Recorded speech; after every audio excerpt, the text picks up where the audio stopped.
अब थोड़ा सा आवाज आ रही है क्या स्टूडेंट्स? चेक करें थोड़ा सा, इधर ऑन करके स्टार्ट करके मुझे भी चैट बॉक्स खोल के बताओ स्टूडेंट की तरफ से कोई रेस्पॉन्स। अब तो आवाज आनी चाहिए। रीस्टार्ट किया प्रोग्राम को।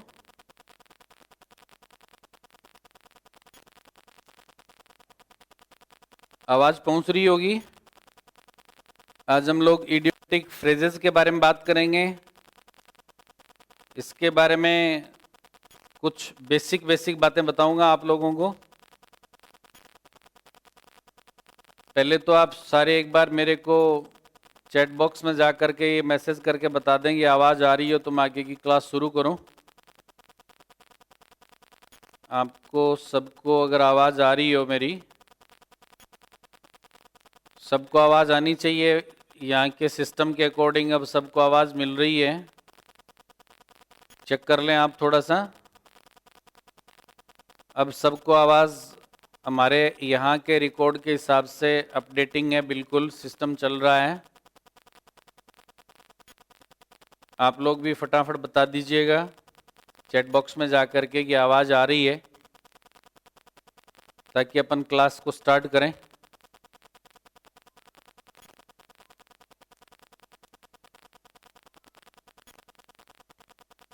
होपफुली आप लोगों को भी आवाज मिल रही है।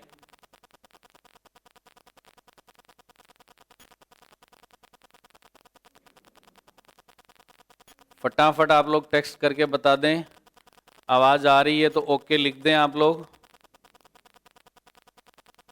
और फटाफट क्लियर करें इस चीज को। यस यस सर, ओके ठीक है, सबका फाइन आ गया रिपोर्ट। ठीक है, ओके। चलिए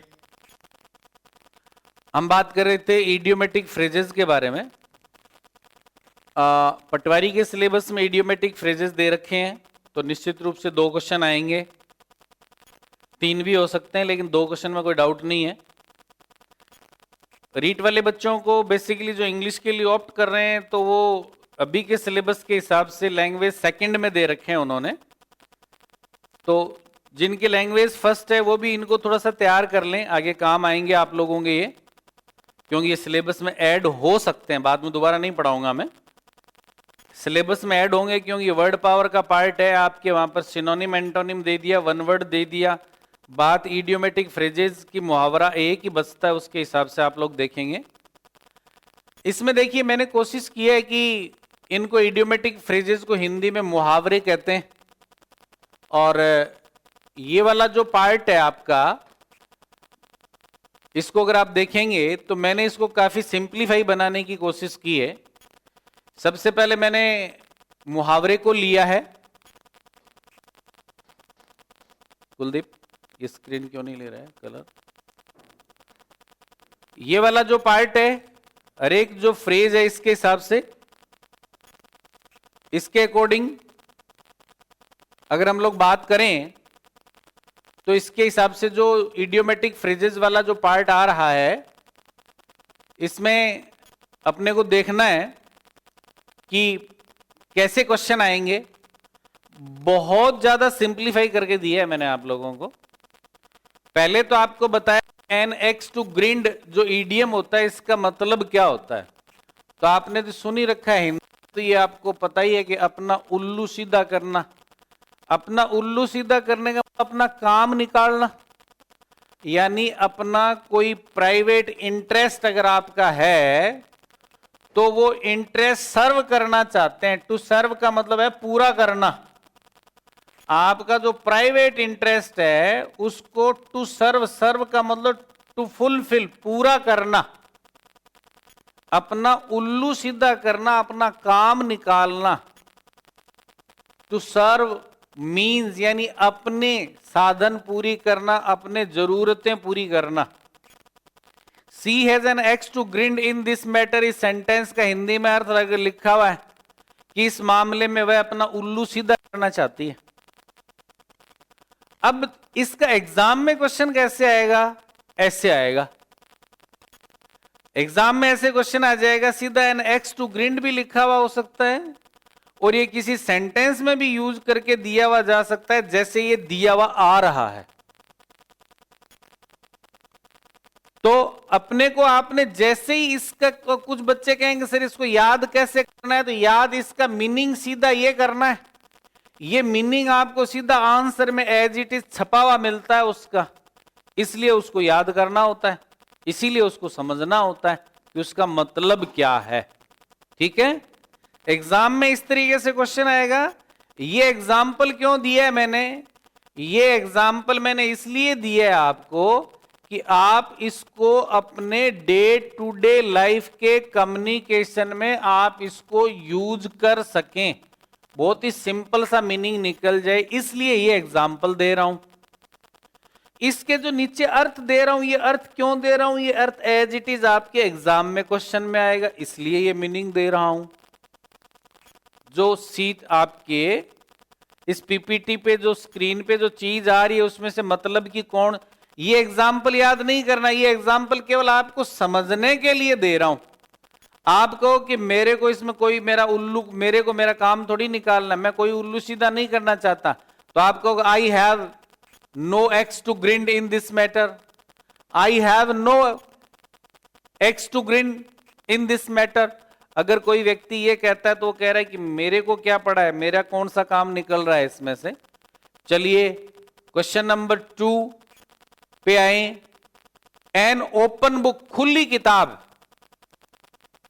आप कहते हो ना कि भैया मैं तो खुली किताब हूं, I am an open book, वो तो खुली किताब है, he is an open book.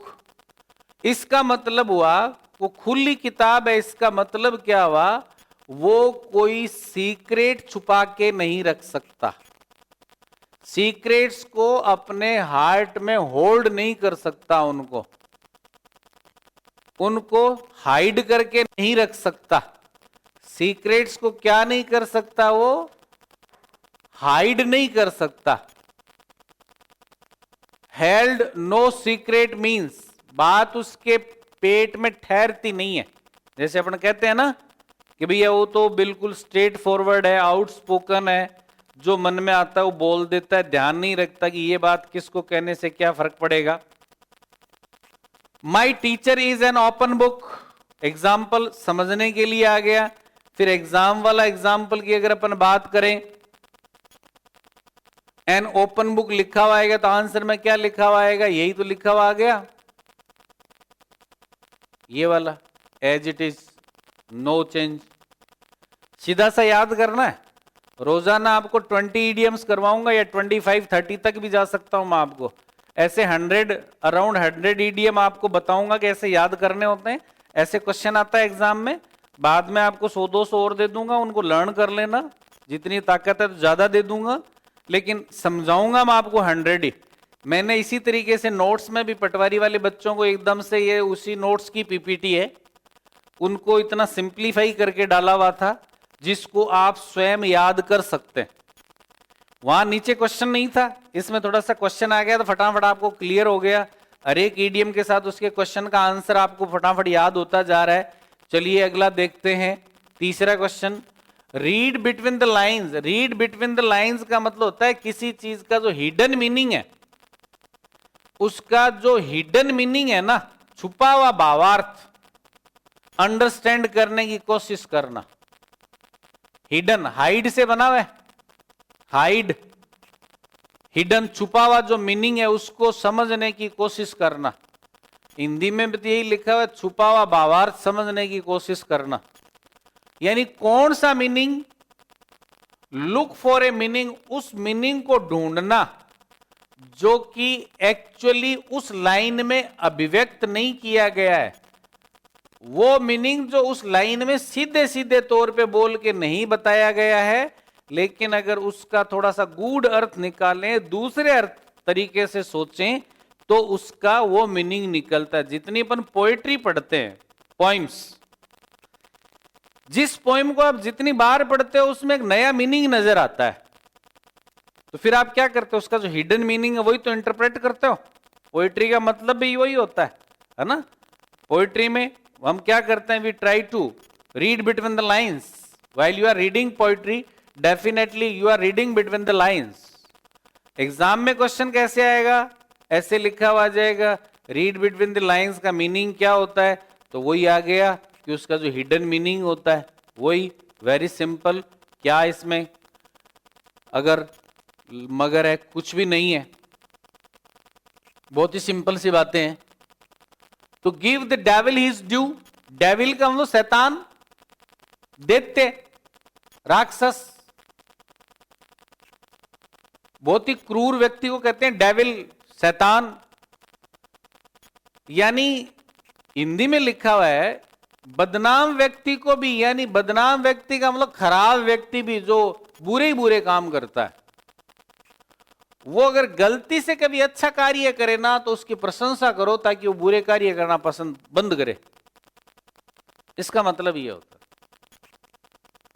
कोई खराब व्यक्ति अगर थोड़ा सा अच्छा काम करता है ना, तो समाज कहता है नहीं नहीं नहीं, ये तो ढोंग कर रहा है, अपने पीछे के पाप छुपाने की कोशिश कर रहा है।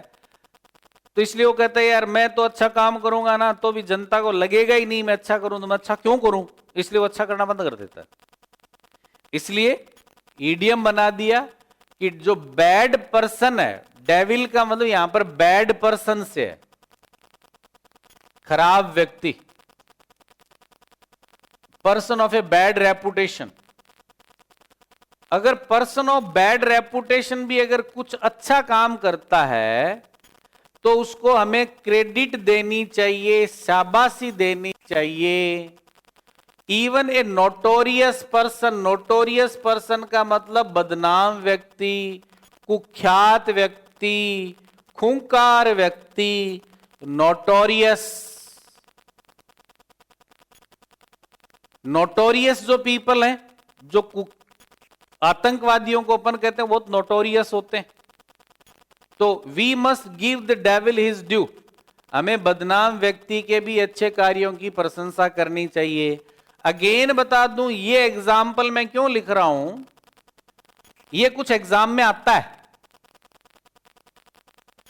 जैसे आप आरएएस का एग्जाम दोगे ना, तो वहां पर आपको ईडीएम दिया हुआ आएगा, आपको क्या करना होगा, वो 2 नंबर का क्वेश्चन होगा, उसमें 1 नंबर तो उस ईडीएम का डायरेक्ट मीनिंग लिखने का होगा, और दूसरा 1 नंबर जो होगा वो ईडीएम को सेंटेंस में यूज करने का होगा।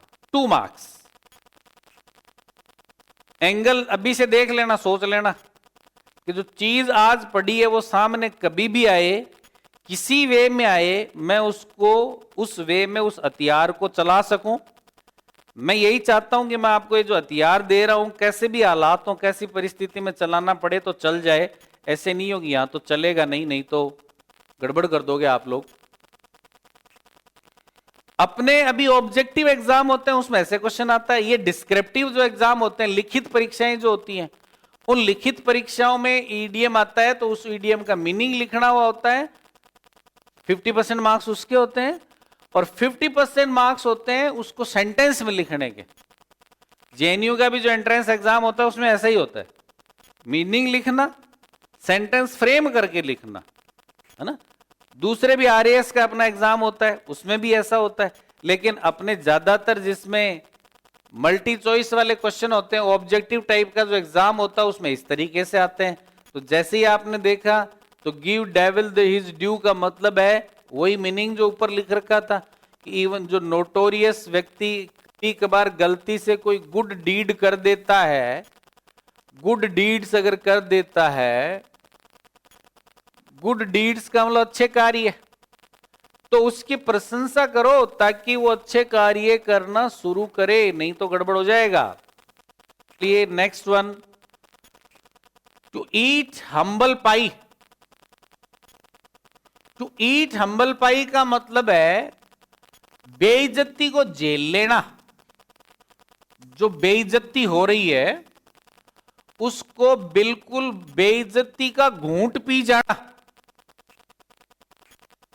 यानी बिल्कुल फिर माफी मांगनी पड़ती है। आपने गलती फिर माफी मांग लिया आपने कि ठीक है, अगर वो बेइज्जती का घूंट पी के आंतरिक शुद्धिकरण हो रहा है ना, तो वो ऐसा घूंट जरूर पी लेना चाहिए। ये जो घूंट होते हैं ना, ये आंतरिक रूप से हमें शुद्ध कर देते हैं कि वास्तव में अगर हमारी गलती की वजह से हमारी बेइज्जती हुई है, हमारी लापरवाही की वजह से हमारी बेइज्जती हुई है, तो इसका मतलब हम लापरवाह तो हैं, और जीवन में उस लापरवाही को खत्म नहीं करेंगे तो जीवन में आगे कैसे बढ़ेंगे? ईट हम्बल पाई। हम्बल का मतलब विनम्र होता है। पाई शब्द जानते हो क्या आप लोग? पाई आर स्क्वायर जैसे मैथमेटिक्स में होता है। बेसिक पाई का मतलब क्या होता है? पाई का मतलब होता है स्लाइस।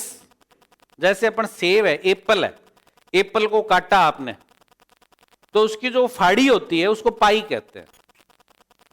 ईट ए हम्बल पाई यानी बस विनम्रता पूर्वक उसको चबा लेना कि ठीक है की बार ऐसा नहीं करेंगे, ऐसा करने से तो ऐसा ही होता है, लापरवाह रहेंगे तो डांट तो पड़ेगी, अगली बार नहीं करनी है, अगली बार ऐसा मौका ही नहीं देना है।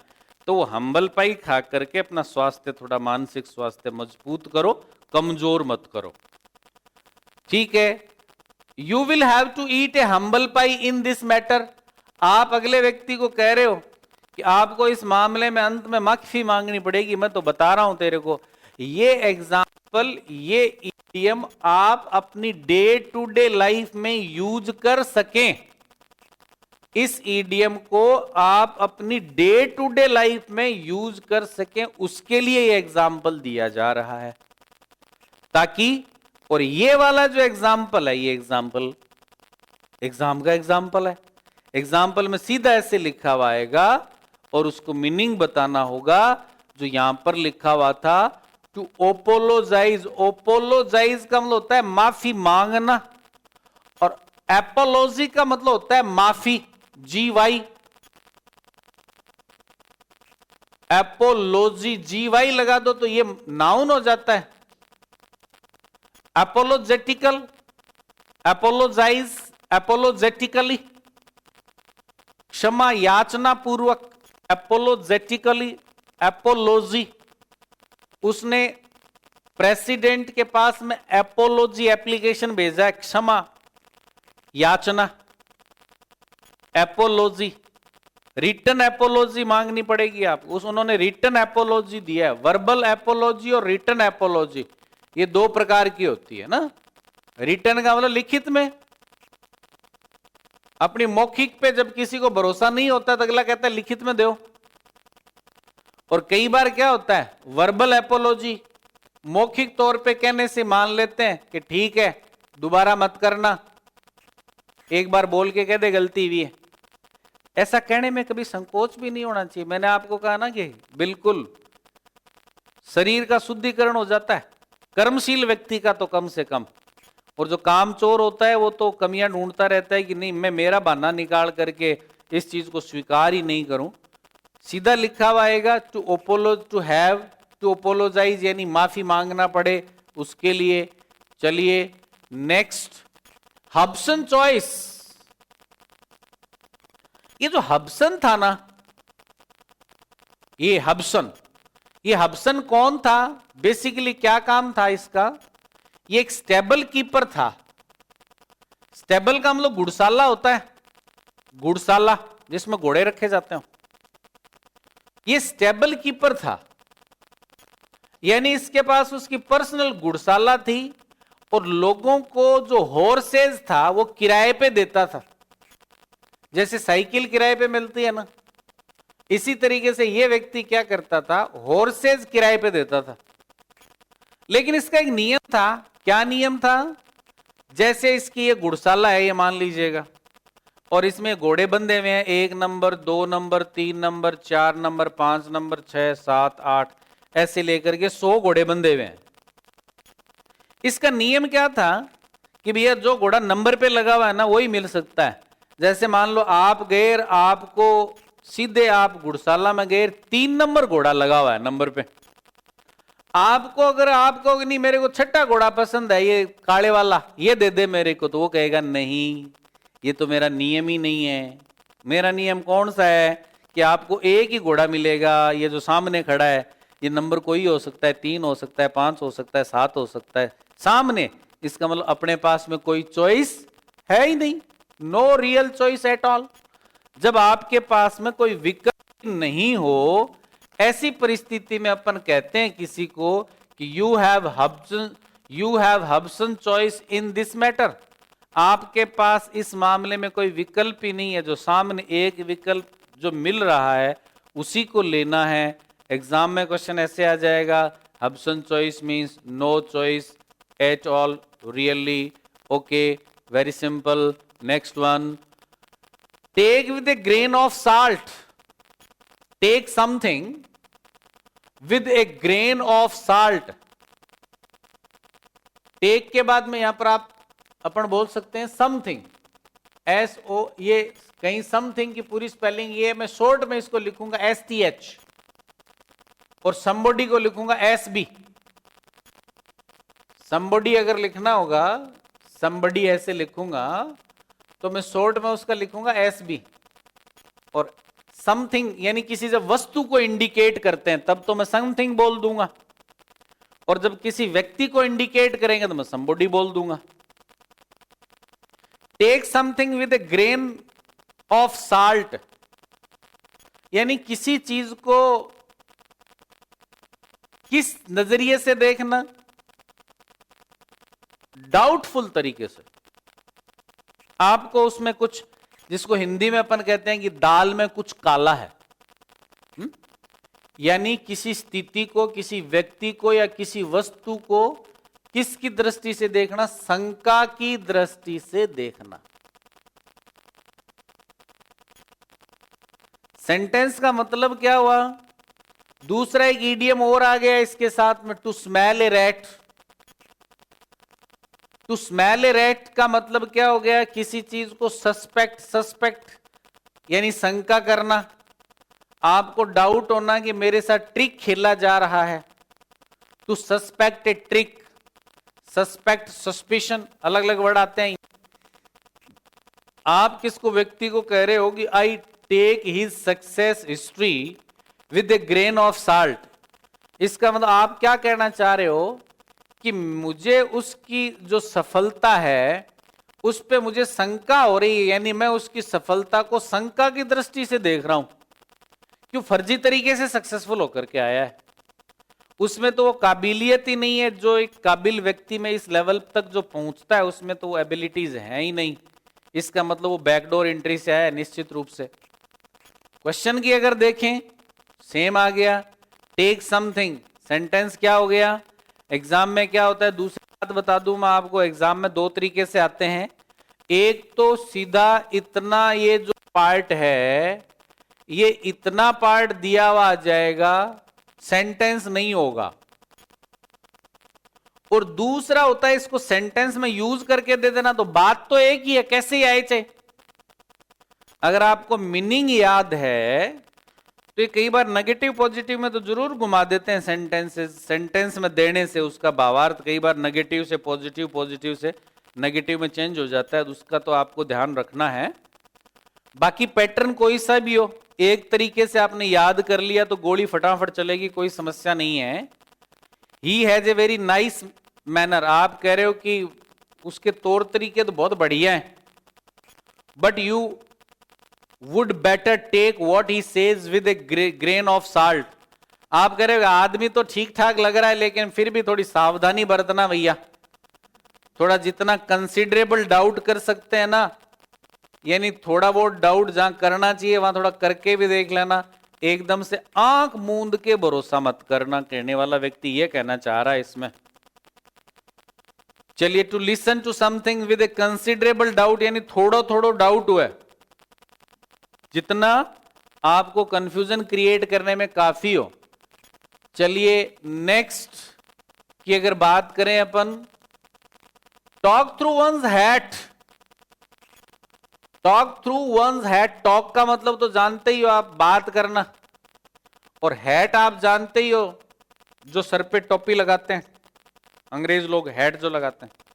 अब वो हैट लगाया हुआ और व्यक्ति हैट थोड़ा नीचे, और जैसे कोई चश्मे के बारे में कहते हैं ना, जैसे चश्मा ऐसा लगा और कोई चश्मों से ऐसे चश्मों के ऊपर से बात कर रहा हो तो चालाक व्यक्ति लगता है ना। उसी तरीके से क्या होता है कि कोई व्यक्ति ऐसे अपने हैट में से, यानी थोड़ा ऐसे होकर देख रहा है, बात तो वही है, हैट थ्रू हैट देखने का मतलब यहां से यहां दोनों के बीच में से देख रहा है, इसका मतलब वो व्यक्ति क्या कर रहा है, बकवास कर रहा है। Talk nonsense, talk through hat. If somebody is talking through hat, इसका मतलब बकवास कर रहा है। आप कह रहे हो रमेश प्राय बकवास करता है यार, Ramesh often talks through his hat. We must not talk through our hat. हमें बकवास नहीं करनी चाहिए, अनावश्यक रूप से टाइम खराब होता है। एग्जाम में आ गया ना, टॉकिंग नॉनसेंस ऐसे लिखा हुआ आ गया, फटाफट जवाब दिया हुआ आ गया, तो क्या फर्क पड़ गया? सिंपल सी बात है। क्वेश्चन नंबर जो 9 है आपका, इसको देखना है थोड़ा सा। गो थ्रू फायर, इसमें मैंने देखने में तो एक ईडीएम है, लेकिन मैंने एक छोटा सा एक्सपेरिमेंट किया है। यहां पे एक ईडीएम के साथ बहुत सारे ईडीएम जोड़ दिए, 1 2 3 4 और 5 ईडीएम एक साथ। दिखने में एक है, लेकिन इसमें 5 ईडीएम डाल दिए मैंने एक साथ। क्यों डाल दिए? इन पांचों का मीनिंग एक जैसा है, हल्का फुल्का अंतर है। जब ये आते हैं तो इनके मीनिंग फिक्स हैं, जो कौन से जो ब्रैकेट में दे रखे हैं मीनिंग वही लिखा हुआ है।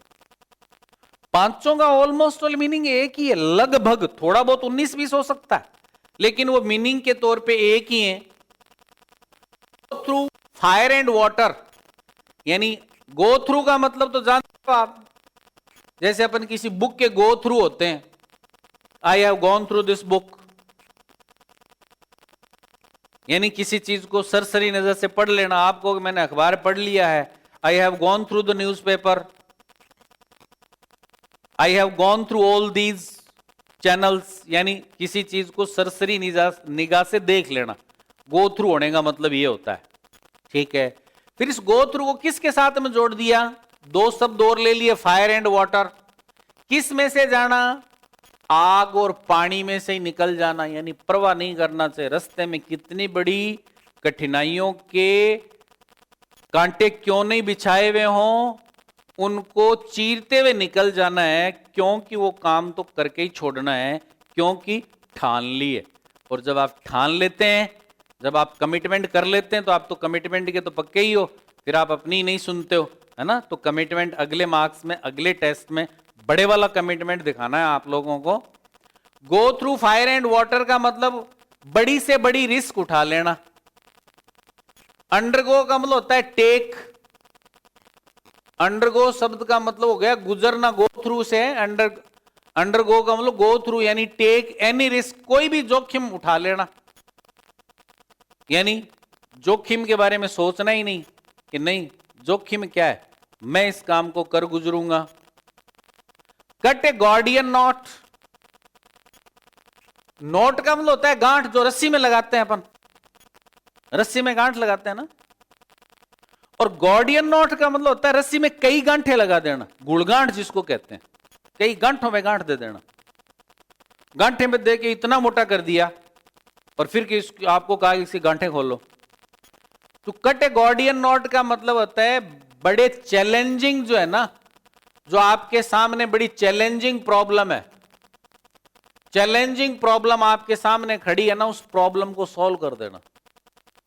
यहां चैलेंजिंग और डाउंटिंग दोनों वर्ड का मतलब एक ही है। डाउंटिंग का मतलब भी चैलेंजिंग है, डाउंटिंग मींस चैलेंजिंग। आपके सामने जो डाउंटिंग सिचुएशन है, जो चैलेंजिंग सिचुएशन है, और चैलेंजेस में मजा आता है। देखो, ये सारे जो काम करने वाले लोग हैं ना, वो हीरोइक लोग कहलाते हैं। जो असंभावनाओं में संभावना तलाशने वाले लोगों के ये फेवरेट इडियम्स हैं, वो इन्हीं इडियम्स को गुनगुनाते रहते हैं, है ना। तो कट ए गॉर्डियन नॉट, यानी बड़ी से बड़ी प्रॉब्लम को सॉल्व कर देना। Okay. Set the Thames on fire, Thames London इसी के मुहाने बसा हुआ है, थेम्स नदी के मुहाने, है ना। तो जैसे अपनी गंगा रिवर है, उसी तरीके से थेम्स है, यानी इसका मतलब बेसिक अर्थ हो गया आग में पानी में आग लगाना, यानी नदी में आग लगाना। तो नदी में आग थोड़ी लग सकती, थोड़ी देर लगेगी तो वो बुझ जाएगी, आप कितनी कोशिश करोगे नहीं लगेगी, क्योंकि पानी बहुत ज्यादा है ना वहां पे। यानी अपन अंग्रेजों ने बनाया इसलिए इसको थेम्स बना दिया। अगर हिंदुस्तानी लोग अंग्रेजी बनाते तो वो लिख दे to set the Ganges on fire, है ना, set the Ganges on fire. Idiom बना सकते हो आप, ऐसी कोई बात नहीं है ना, मन में तो सोच ही सकते हो, लेकिन ईडीएम अंग्रेजी में यही होता है। इसका मतलब भी क्या हो गया? कोई हीरोइक काम करना, हीरोइक डीड करना, हीरोइक जो डीड है वो करना, हीरोइक कार्य करना, और जो हीरोइक असंभव कार्य को भी संभव कर दिखा देते हैं उन्हीं को हम हीरो कहते हैं। डीड्स का मतलब होता है कार्य, डीड्स का मतलब कार्य, जो हम काम करते हैं, कर्म हमारे, हीरोइक डीड्स करना। Okay, next one, go through hoops. Hoops का मतलब क्या होता है? गो थ्रू हूप्स का मतलब जब किसी रास्ते पे से, हूप शब्द से बना है, हूप का मतलब होता है खुर, जानवर का खुर होता है ना, गाय भैंस का, उसको कहते हैं खुर। तो गाय भैंस, वो खुरों वाले जानवर किसी रास्ते पे चल के आए वो हजारों की संख्या में, उसी रास्ते पे जब इंसान को वापस चलना पड़े तो दिक्कत होती है ना, जोर आता है ना, पसीना आता है ना। एक तो सीधी रोड हो, गड्ढे वाली पगडंडी हो जिसमें आराम से पैड जमी हुई है, भागना ही है आपको मस्ती से, गाड़ी आराम से भाग रही है। एक रेतीला एरिया हो और उसमें भी सूखी मिट्टी और जानवर चले हुए हो, और उस मिट्टी पे जब आदमी को चलना पड़े तो पसीना आता है, जोर आता है उसमें, यानी डिफिकल्ट काम करना, थोड़ा मुश्किल काम करना। And next one, Herculean task. Plus cycle चलाई है आप लोगों ने, सभी लोगों ने,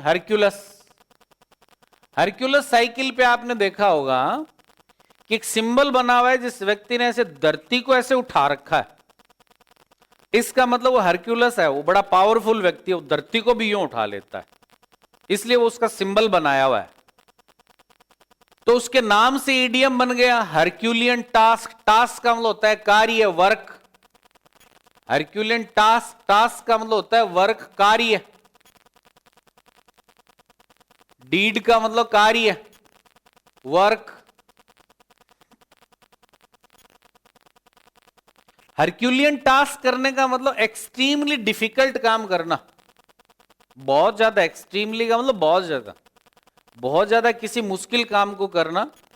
और an almost impossible undertaking. Undertaking का मतलब भी अगेन वर्क है, इस अंडरटेकिंग वर्ड का मतलब भी वर्क है, टास्क है।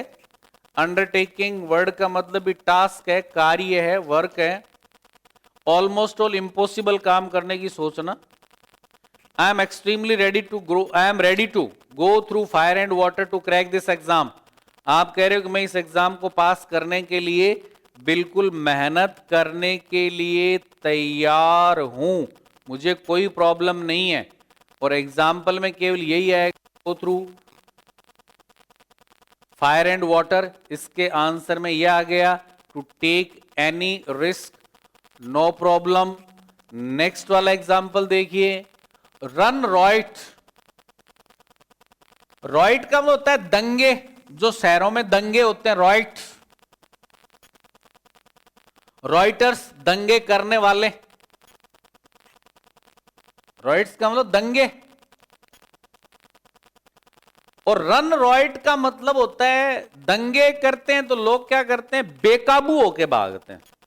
दंगों में क्या होता है, भीड़ बेकाबू होके भागती है और बेकाबू होके कार्य करती है।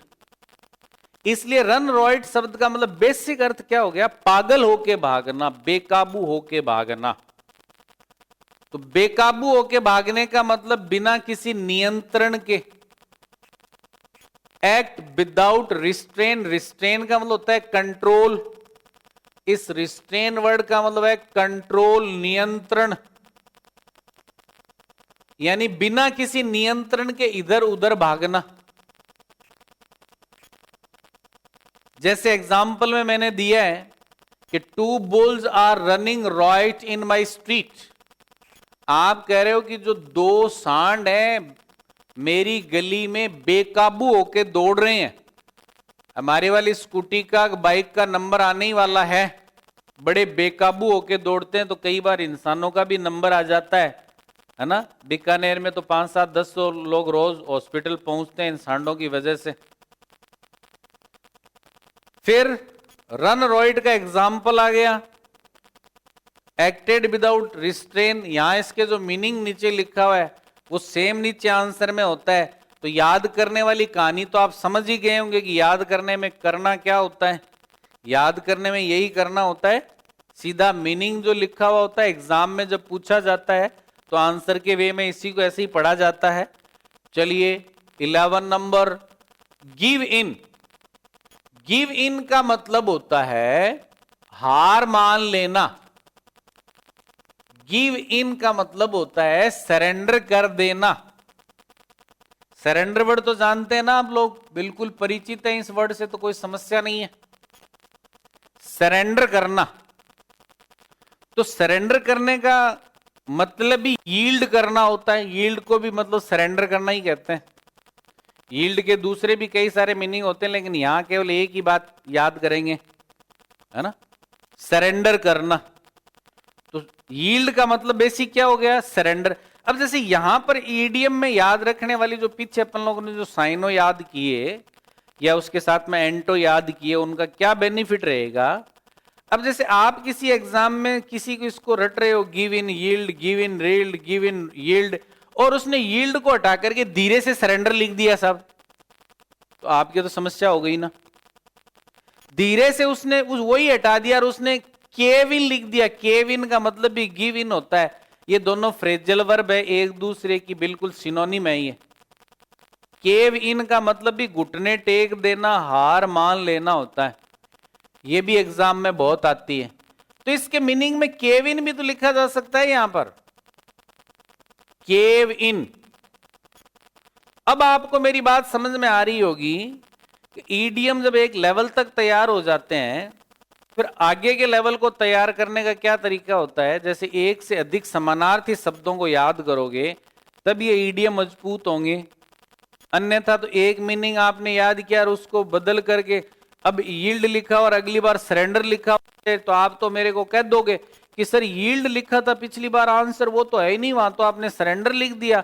तो हमें ऐसे कैसे पता चलेगा कि कब यील्ड आएगा, कब सरेंडर आएगा, कब केविन आएगा। तो ये सारे मीनिंग एक साथ नहीं आते हैं, कभी भी एक ही दिया हुआ होता है।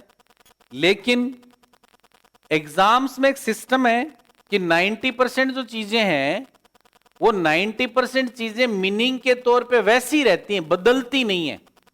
90% ऑप्शंस को बदलते नहीं है। एसएससी वाले तो कम से कम बदलते हैं, आरपीएससी वाले भी नहीं बदलते। तो एक के साथ में दूसरे जो वर्ड आ रहे हैं, फिर ये बहुत अच्छा वर्ड है सकम टू। सकम टू प्रेशर होता है, प्रेशर के सामने झुक जाना। सकम टू इंजरीज हो तो उसका अर्थ क्या होता है साहब, सकम टू इंजरीज। अगर कोई व्यक्ति इंजरीज को सकम टू कर जाता है, इसका मतलब क्या होता है, उसकी मृत्यु हो जाना। यानी इंजरीज के सामने उसने सरेंडर कर दिया, गिव अप कर दिया, हार मान ली अपनी पूर्ण तरीके से, है ना, हार मान लेना। सकम टू प्रेशर का मतलब क्या होता है, प्रेशर के सामने झुक जाना। They will have to succumb before this, they will have to succumb to this pressure. Ultimately he succumbed to injuries का मतलब आखिरकार उसकी डेथ हो गई। Ultimately he succumbed to pressure का मतलब ultimately उसने हार मान ली, यानी वो, तो मीनिंग के तौर पे ये हो गया। आज हम लोगों ने 11 इडियम्स पढ़े हैं। आज स्पीड स्टार्ट है, कल मेरे हिसाब से 20 पूरे कर दूंगा मैं। 100 ईडीएम बताने मेरे को 5-6 दिन का टारगेट है। आप लोगों को समझ में आ जाए कि ईडीएम याद कैसे करने हैं। पटवारी वाले कुछ बच्चों ने तो याद कर रखे हैं बिल्कुल 100 जो मेरे पीडीएफ डाला हुआ था, रट रखे हैं ना। फटाफट थोड़ा टेक्स्ट करके बताना जरा, आप लोगों ने तो याद कर रखे होंगे निश्चित रूप से, फटाफट बताइए जरा। कंवर भैरव सिंह भाटी बताएं जरा, दिनेश शर्मा बताएं, याद कर रखे हैं क्या, पहले डाला हुआ है पीडीएफ पटवारी के लिए।